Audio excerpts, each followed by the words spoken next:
सुबह के तकरीबन 4 बज रहे हैं। आपको बता दें कि बीती रात ये खबर आई कि माफिया मुख्तार अंसारी जो कि 5 बार विधायक रह चुके हैं, उनका निधन हो गया, यानी कि उनकी मौत हो गई। बांदा जेल में वो बंद थे और बांदा के ही रानी दुर्गावती अस्पताल में उनका निधन हो जाता है। मेडिकल रिपोर्ट के अनुसार बताया जाता है कि कार्डियक अरेस्ट के कारण उनकी मौत हुई है। हालांकि 2 दिन पहले जब आपने खबर देखी होगी तो उसमें भी निकल कर के सामने आया था कि प्रशासन पर आरोप लगाए गए थे कि उन्हें जेल में जहर दिया गया है। लेकिन आज तो 29 तारीख हो गए, लेकिन 28 तारीख को खबर निकल कर के सामने आई कि कार्डियक अरेस्ट होने के नाते मुख्तार अंसारी का निधन हो गया। अब इस पर कई लोगों की प्रतिक्रियाएं भी सामने आ रही हैं।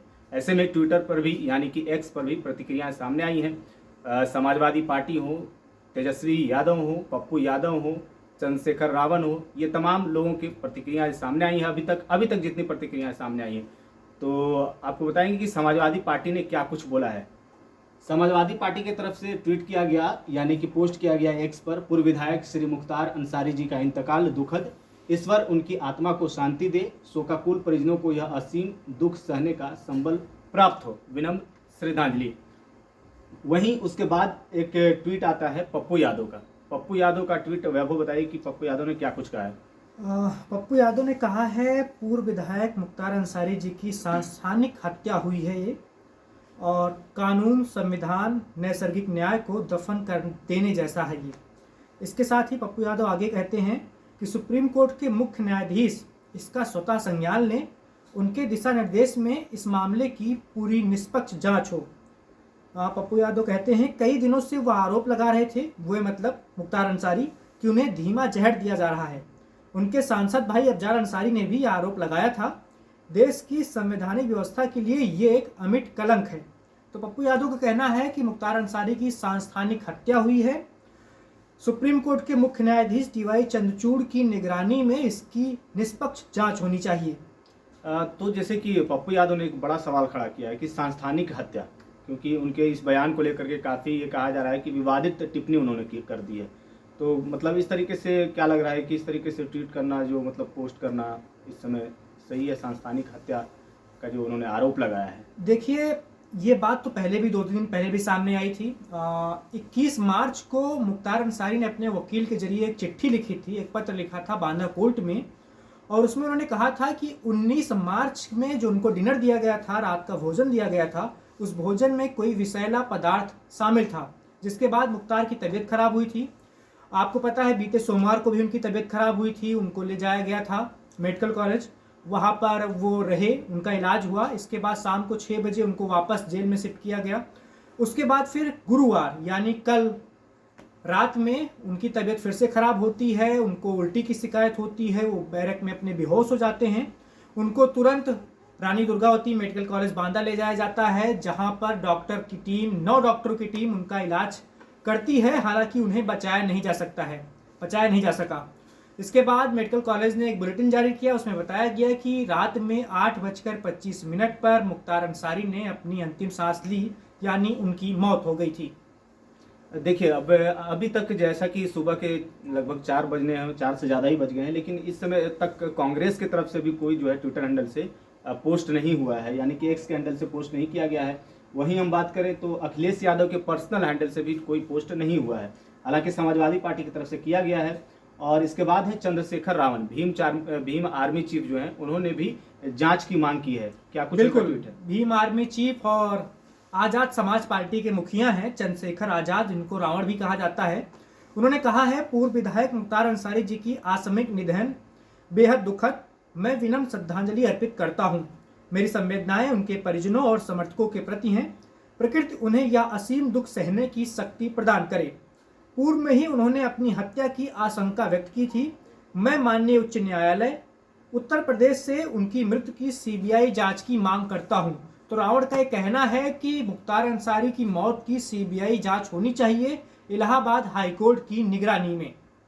अब देखिए, वैभव की असदुद्दीन ओवैसी जो है अपनी बात रखते रहते हैं, उनका भी एक ट्वीट आया है, और असदुद्दीन ओवैसी को लेकर के ये जाहिर सी बात है कि असदुद्दीन ओवैसी अपना पक्ष रखते हैं हर बात को लेकर के। तो ऐसे में उन्होंने मुख्तार अंसारी के निधन पर, यानी कि उनकी मौत पर भी उन्होंने ट्वीट करके क्या कुछ कहा है, वैभव आप बताइए थोड़ा। बिल्कुल, असुद्दीन ओवैसी ने कहा है, अल्लाह से दुआ है कि वो मुख्तार अंसारी को मगफिरत फरमाएं, उन्हें खानदान और उनके चाहने वालों को सब्र जमील अदा करें। अफजाल अंसारी और उनके परिवार, गाजीपुर की आवाम ने अपने चहेते बेटे और भाई को खो दिया है। मुख्तार साहब ने प्रशासन पर गंभीर आरोप लगाया था कि उन्हें जहर दिया गया था। बावजूद इसके सरकार ने उनके इलाज पर तवज्जो नहीं दिया। ये निंदनीय और अफसोसजनक है। तो ओवैसी का कहना है कि जब मुख्तार अंसारी ने यह आरोप लगाया था कि उन्हें धीमा जहर दिया जा रहा है, तो सरकार ने, यानी उत्तर प्रदेश की योगी आदित्यनाथ सरकार ने, इसको गंभीरता से नहीं लिया और उनका सही तरीके से इलाज नहीं किया गया, जिसकी वजह से उनकी मौत हो गई। हालांकि क्या अभी 2 दिन पहले 3 दिन पहले आरोप लगा था, उसके बाद से उनके बेटे भी मुलाकात करने गए थे, उमर अंसारी, उनसे भी मुलाकात नहीं हो पाई थी। हालांकि उनके भाई थे अफजाल अंसारी, उनसे मुलाकात हुई थी, लेकिन बेटे को नहीं मिलने दिया गया था। उसके बाद बेटे ने कहा था कि हमने दूर से भी देखा तक नहीं। हालांकि जो खबर निकल कर सामने आई तो उन्होंने बयान दिया था उसमें। जी बिल्कुल, उमर अंसारी नाम है। अब मुख्तार अंसारी के 2 बेटे हैं। सबसे बड़े बेटे का नाम अब्बास अंसारी है, जो विधायक भी हैं, लेकिन वो एक मामले में अभी फिलहाल जेल में बंद है। और दूसरे बेटे का नाम है उमर अंसारी। उमर अंसारी मिलने गए थे जब इनकी सोमवार को तबीयत खराब हुई थी, उसके बाद medical, Rani Durgavati medical college. हालांकि इनको जेल प्रशासन और वहाँ के जो अस्पताल का प्रशासन है उसने मिलने की अनुमति नहीं दी। तो उमर अंसारी काफ़ी भावुक हो गए थे। उन्होंने फेसबुक पर एक पोस्ट भी लिखा था कि मैं 26 साल का हूँ, पिछले 25 सालों से मेरे पिता जेल में हैं, मेरी सारी होली, दिवाली, ईद, बकरीद सब उनके बिना गुजरी है, कभी खुशियाँ नहीं आई घर में। और आज 900 किलोमीटर की यात्रा करने के बाद जब मैं उनको देखने के लिए पहुंचा तो मुझे शीशे के अंदर से भी उनकी एक झलक देखने को नहीं मिली, उन्हें देखने की इजाज़त मुझे नहीं दी गई।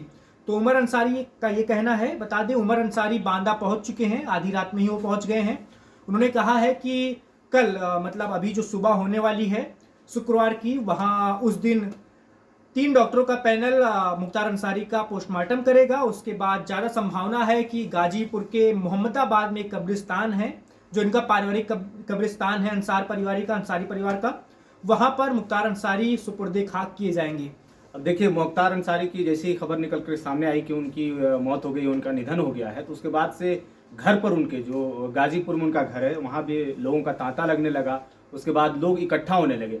तो एक वीडियो निकल करके सामने आई ऐसे में कि वहाँ से कि उनके घर पर जो मौजूद हैं, उनके भाई हैं, वो कहते हुए नज़र आ रहे हैं। एक वीडियो आया है, उनके भतीजे हैं, वो कह रहे हैं कि आप लोग यहाँ से चले जाएं, घर पर आराम करें। और उनके एक बड़े भाई का वीडियो भी सामने आया है, जो भाई हैं रिश्ते में, उनका भी है कि वो गुजारिश कर रहे हैं लोगों से कि आप लोग अपने अपने घर चले जाएं।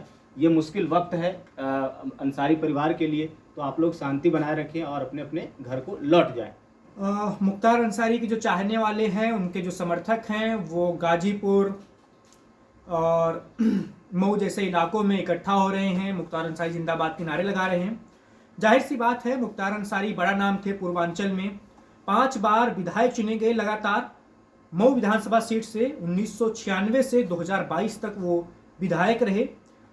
काफ़ी बड़े परिवार से आते हैं, नामी खानदान से आते हैं। इनके नाना ब्रिगेडियर उस्मान पाकिस्तान के साथ जंग में 1965 की लड़ाई में बड़ा नाम थे। वो शहीद हुए थे, भारतीय सेना के लिए उन्होंने कुर्बानी दी थी।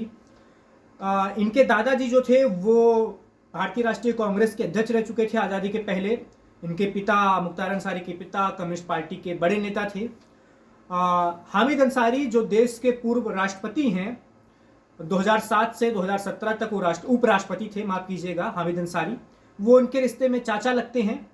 तो काफ़ी बड़े परिवार से आते हैं, नामी परिवार से आते हैं, रसूख खानदान से, मतलब। जी बिल्कुल, रसूख खानदान से आते हैं। और देखिए, एक ये वीडियो है जो उनके बड़े भाई का है और कहा जा रहा है कि इसमें वो समझाते हुए लोगों को नज़र आ रहे हैं कि आप लोग घर की तरफ चले जाएं।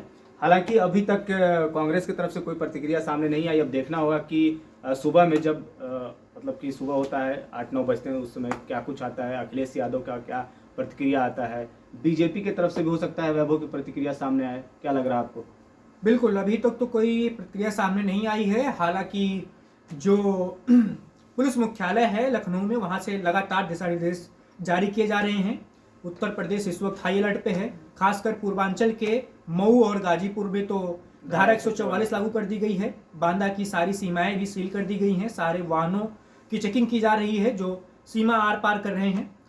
तो देखते हैं कि सुबह होते ही और क्या कुछ इस मामले पर खबर निकल करके सामने आती है। कई पार्टियों की अभी प्रतिक्रिया सामने नहीं आई है, इंडिविजुअल कई लोगों की अभी प्रतिक्रिया सामने नहीं आई है, और जिसमें प्रतिक्रिया सामने आई है अब तक आपको हमने बताया है, जिसमें पप्पू यादव भी शामिल हैं, चंद्रशेखर रावण भी शामिल है, जिन्होंने जांच की मांग की है। अब देखना होगा कि इस पर क्या कुछ खबर निकल करके सामने आती है, क्या जांच वांच कराई जाती है या नहीं कराई जाती है। आपकी इस पर क्या राय है, आपको क्या लग रहा है, कमेंट बॉक्स में जरूर बताएं। फिलहाल इस खबर में इतना ही, बाकी तमाम खबरों के लिए आप बने रहिए इन खबर के साथ।